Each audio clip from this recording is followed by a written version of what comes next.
Today I'll walk you through how to create a clean Airtable workspace that's easy to navigate and built to scale.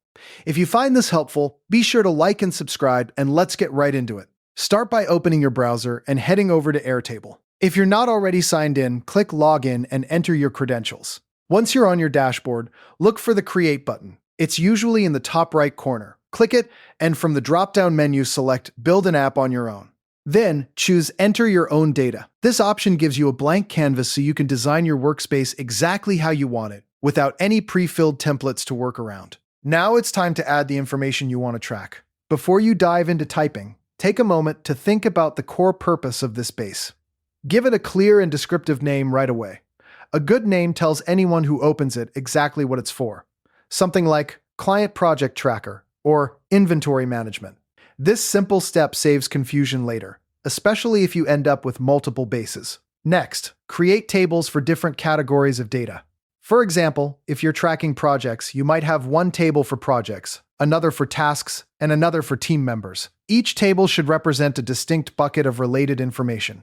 Once your tables are in place, rename the default fields so they're easy to understand.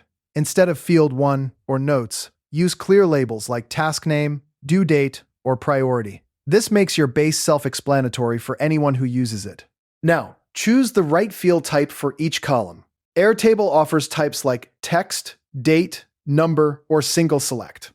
For dates, use the date field type so you can sort and filter by timeline. For categories like status, use single select to create a drop-down of options like Not Started, In Progress, and Done. Matching field types to your data helps Airtable understand your information and keeps your workspace consistent. Finally, organize your tables in a logical order. Drag and drop them so the most important table sits at the top.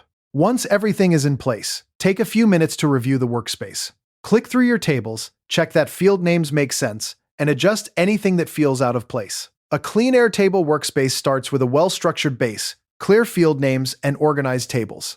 And by taking these steps, you've just built one that's ready to grow with you. Thanks for watching, and happy organizing.